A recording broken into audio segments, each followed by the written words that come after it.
So, Arsenal played Chelsea last night and we got what we asked for, consistency. It was another draw. But this draw was oh so sweet after going down to 10 men after 26 minutes, after Squadron Mustafi sent David Luiz on a kamikaze mission with one of the worst no-look back passes to Bernd Leno, which then led David Luiz to do a David Luiz and rush in and foul Tammy Abraham, give away a penalty and get a red card. Some people say that David Luiz should just let him run the ball in. What a crock of shit. As if you're going to be, as a defender, let a striker score a goal on the basis that I don't want to get sent off. Because if that was the case, right now we'd be fuming at David Luiz as to why he didn't try and put in a challenge to stop the goal. So I can't blame David Luiz on that, but what I can do is blame Mustafi. But what Mustafi did after that was he composed himself and had a pretty alright game. I can't say he had a good game. I can't say that he came back from that and had a brilliant game because he made a few interceptions, because that mistake led to a goal and our player getting sent off. So, yeah, it's not an agenda. I don't have an agenda against any Arsenal player because I want every Arsenal player to do well.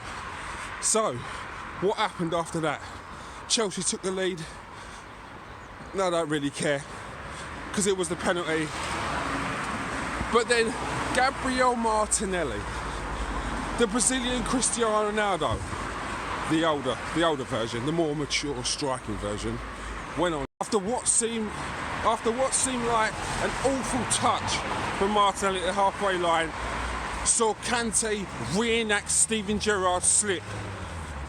He ran through. He had so much time on his hands, but the composure of this 18-year-old boy in a full packed out Stamford Bridge Stadium tucked it away as if he was on the training ground.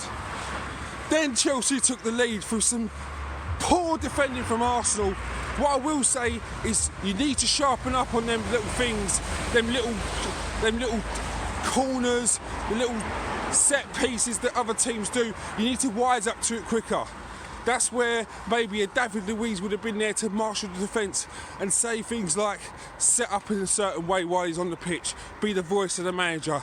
But he wasn't, and we conceded. But as if by magic, Hector Bellerin, who put in a captain's performance on the day, scored what is probably his best goal of his Arsenal career with his left peg. Brilliant from Arsenal, brilliant. I got no complaints. Yeah, it was another draw. People were banned about saying Arsenal have won one game in 6, because they're easy stats to turn around and say and try and dismiss what's actually happened at Arsenal. You need to look deeper. You need to look at the bigger picture, and you need to actually watch the games rather than looking at stats. I'm bored of you little stat twats. Yeah, look at what he's done so far at Arsenal. How about you turn that stat around? He's only lost one game in 6. That sounds a little bit better. Be more positive. So, like I said before, with the transfer news, we ain't making no transfers.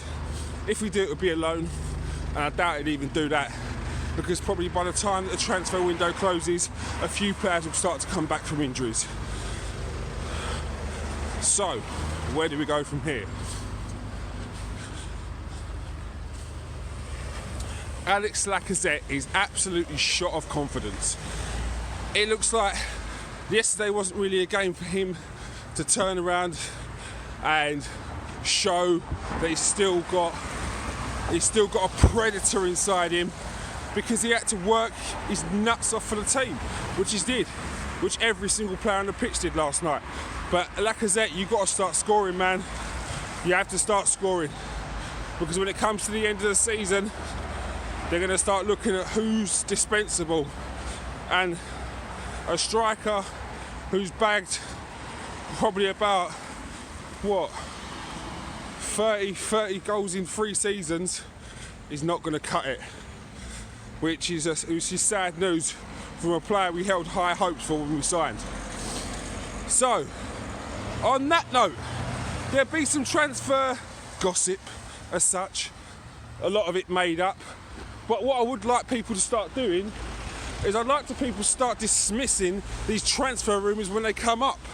Upamecano, don't feed these. There's kids out there sitting there waiting outside Emirates Stadium hoping we're going to sign Upamecano.